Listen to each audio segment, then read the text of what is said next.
आ रही है उत्तर प्रदेश से, जहां पर नजूल जमीन विधेयक को लेकर के अखिलेश पर निशाना साधा गया है। आपको बता दें, अखिलेश ने निशाना साधा, बुलडोजर हर घर पर नहीं चल सकता है, ये बात अखिलेश यादव ने कही। तो वहीं बीजेपी घर घर और घर परिवार वालों के खिलाफ है। अखिलेश यादव ने ये तमाम बातें अपने बयान के जरिए कही है।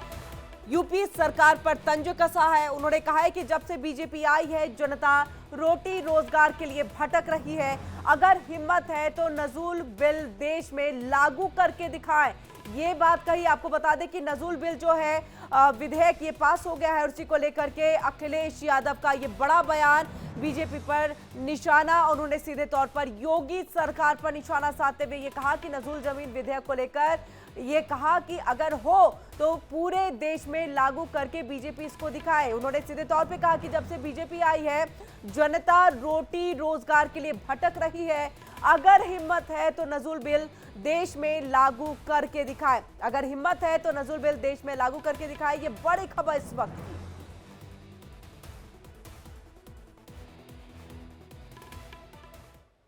और वहीं दिल्ली की जहांगीरपुरी से बड़ी खबर। आपको बता दें कि इमारत गिरी और दिल्ली जहांगीरपुर में जो इमारत गिरी है उसमें फैक्ट्री चल रही थी। मलबे में दबी महिला को फिलहाल बाहर निकाल लिया गया है और घायल महिला को अस्पताल में भर्ती कराया गया। दमकल और एनडीआरएफ की टीमें मौके पर पहुंची हुई हैं। तो वहीं जेसीबी मशीन के जरिए तमाम मलबों को निकाला जा रहा है और उसमें से सुरक्षित जो भी दबे हैं इस मलबे में, उन्हें बाहर निकाला जा रहा है। तो ये इंडिया डेली की एक्सक्लूसिव तस्वीर, इंडिया डेली पर ये एक्सक्लूसिव तस्वीर आप देख रहे हैं, जहां पर दमकल और एनडीआरएफ की टीम जो है रेस्क्यू ऑपरेशन में जुटी है। वहीं पुलिस फोर्स को भी आप देख रहे हैं, तमाम अधिकारी मौके पर मौजूद है। ये है दिल्ली के जहांगीरपुरी में चल रही एक फैक्ट्री की तस्वीर जो कि गिर गई और गिरने के बाद वहां पर काम कर रहे लोगों जो है वो इसके मलबे में दब गए हैं, जिसके बाद से लगातार रेस्क्यू ऑपरेशन जारी है। एक महिला को बाहर निकाल लिया गया है, अस्पताल में भर्ती कराया गया है जहां उसका इलाज जारी है।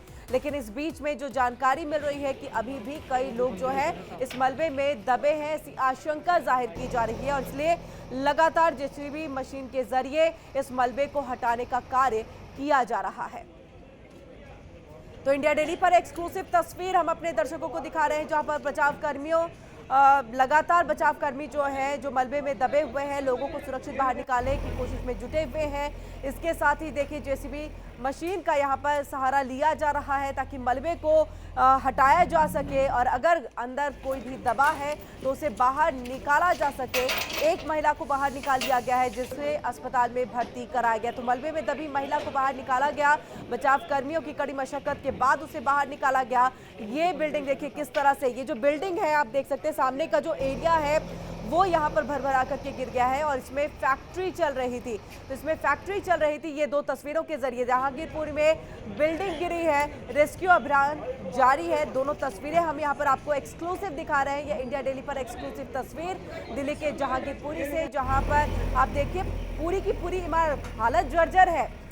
किसी भी स्थिति में कभी भी कहें तो ये पूरी तरह से गिर सकती है। आगे का एरिया इसीलिए गिरा भी और उसमें फैक्ट्री चल रही थी, कई लोग वहां पर काम कर रहे थे, मजदूर काम कर रहे थे, वो इस बिल्डिंग के मलबे में जो है वो दब गए हैं। फिलहाल उन्हें बचाव करने का काम जो है वो चल रहा है, रेस्क्यू अभियान जारी है। जो तस्वीरें हम आपको दिखा रहे हैं, जेसीबी मशीन का सहारा लिया गया है क्योंकि वहां से तमाम मलबे को हटाना है और सुरक्षित जो भी दबे हैं उन्हें बाहर निकालना है। एक महिला को बाहर निकाला गया है और सुरक्षित उसे अस्पताल में भर्ती कराया गया है, जहां फिलहाल उसका इलाज जारी है।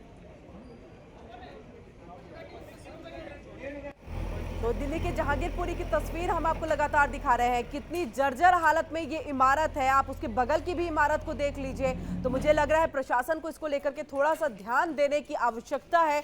जर्जर हालत में ये यहाँ पर मकान और माफ कीजिएगा इमारत, और इसी इमारत में एक फैक्ट्री चल रही थी। किस चीज़ की वो फैक्ट्री थी फिलहाल अभी इस बारे में जानकारी हाथ नहीं लग पाई है, लेकिन आपको बता दें कि हालत अच्छी नहीं थी इस इमारत की और इसमें फैक्ट्री का चलना खतरे से खाली नहीं था, लेकिन उसके बावजूद यहां पर ध्यान नहीं दिया गया। इन सबके बीच में हम चलिए दिल्ली का ही रुख करेंगे और दिल्ली में जहां पर आशा किरण होम सेंटर चल रहा था, जहां अब ये बच्चों के लिए डेथ चैम्बर बन चुका है, उसकी बात करेंगे। पिछले 7 महीनों में 27 बच्चों की मौत हो गई, बीते महीने 20 दिन में 13 बच्चों की मौत हुई। इंडिया डेली के हाथ में एक्सक्लूसिव डॉक्यूमेंट्स यानी कि दस्तावेज है और आपको बता दें दिव्यांग के लिए ये आशा किरण होम सेंटर बनाया गया है। और चलिए हम आपको दिल्ली सरकार की मंत्री आतिशी क्या कुछ कह रही है इसको लेकर के वो सुनाते हैं।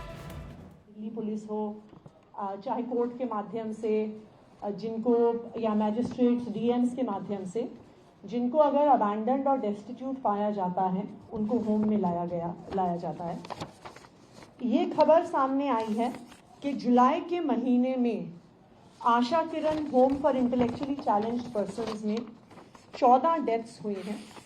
इसमें से 13 एडल्ट्स हैं और 1 माइनर है। इन 14 डेथ्स की पोस्टमार्टम रिपोर्ट्स अभी अवेटेड हैं, लेकिन इनमें से जो 14 डेथ्स हुई हैं उसमें से जो कई इंटेलेक्चुअली चैलेंज पर्सन्स हैं उनको मल्टीपल कोमॉर्बिडिटीज भी थी। लेकिन ऐसी 14 डेथ्स 1 महीने के अंदर अंदर होना बहुत ही गंभीर, बहुत ही सीरियस मैटर है। और इन डेथ्स में इंक्वायर करने के लिए जैसे ही ये खबर आई तुरंत एक मैजिस्टीरियल इंक्वायरी इंस्टीट्यूट कर दी गई है।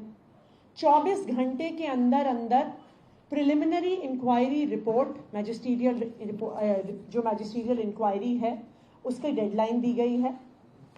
अगर इस मैजिस्टीरियल इंक्वायरी में किसी भी अफसर की, चाहे वो सोशल वेलफेयर डिपार्टमेंट का हो, चाहे वो हेल्थ डिपार्टमेंट का हो, चाहे वो डॉक्टर हो, चाहे वो नर्स हो, चाहे वो केयर गिवर हो, चाहे वो एडमिनिस्ट्रेटर हो, अगर किसी भी अफसर की लापरवाही निकलती है तो उन पर सख्त से सख्त कार्रवाई करी जाएगी। मैं दिल्ली के लोगों को ये भरोसा दिलाना चाहती हूं कि अगर निकला कि इनमें से कोई भी डेथ अवॉइडेबल रीजन से हुई है, कोई भी डेथ नेग्लिजेंस के कारण से हुई है, कोई भी डेथ अगर किसी मेडिकल कारण जो अवॉइडेबल थे उनके कारण से हुई है, तो किसी भी अफसर को बख्शा नहीं जाएगा।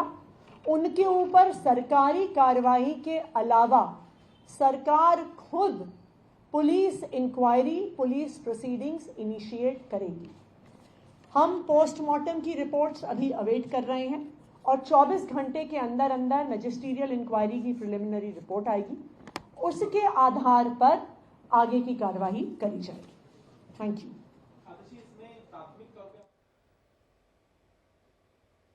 और चलिए ज्यादा जानकारी और बातचीत के लिए हम सीधे रुख कर लेते हैं अपने संवाददाता रजनीश शर्मा का, जो हमारे साथ लाइव जुड़ चुके हैं। रजनीश, अभी तक लगातार आपसे जब बातचीत हो रही है, पोस्टमार्टम रिपोर्ट का इंतजार हो रहा है, ये बात मंत्री आतिशी ने भी दोहराई है, लेकिन इन सबके साथ एक कमेटी का गठन ताकि वो जांच प्रॉपर तरीके से हो सके। इसके साथ उन्होंने ये भी कहा है कि अगर बड़े से बड़ा अधिकारी भी हो उसे बख्शा नहीं जाएगा अगर इसमें वो शामिल पाया जाता है तो।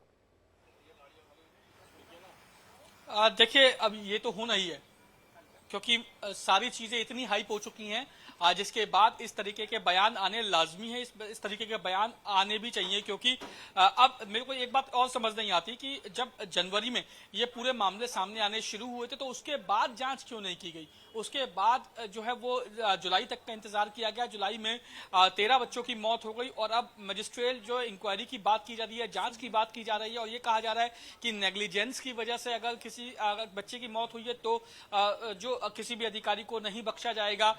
कोई भी ऐसा शख्स होगा जो इस पूरे मामले में जिम्मेदार होगा, उसकी जिम्मेदारी तय करके उसके खिलाफ कार्रवाई की जाएगी। इस बात का अब कोई, मुझे लगता नहीं कोई मतलब है क्योंकि अब बच्चों की जान जा चुकी है। 27 बच्चे अपनी जान गंवा चुके हैं और उसके बाद आप मजिस्ट्रेट जांच भी कर लेंगे, सजा भी दिलवा देंगे तो उन बच्चों की जान तो वापस लौट के नहीं आएगी। वो बच्चों की जान तो जा चुकी है। अब ऐसे में ये सब खाना पूर्ति ही, मुझे लग रहा है कि खाना पूर्ति है ये सब। बिल्कुल रजनीश, आप जिस एरिया में खड़े हैं क्या ये गेट उसी आशा किरण होम सेंटर का है? अगर है तो आप यहां से अगर अंदर जाके वहां की स्थिति को दिखा सके कि कैसी व्यवस्था है वहां पर मौजूद, अगर आपको मैनेजमेंट का कोई भी प्रतिनिधि मिलता है उनसे अगर आप यहां पर बातचीत कर सके कि आखिरकार ये मौत कैसे हुई, क्या हुआ, क्या कमियां रह गई और जांच को लेकर के, क्योंकि अभी तक वहां से मुझे लग रहा है कोई प्रतिक्रिया सामने नहीं आई है। देखिए, पहली बात, इस पूरे मामले को लेकर जो मंत्री आतिशी ने अपना बयान जारी कर दिया, अब कोई बयान जारी करेगा नहीं।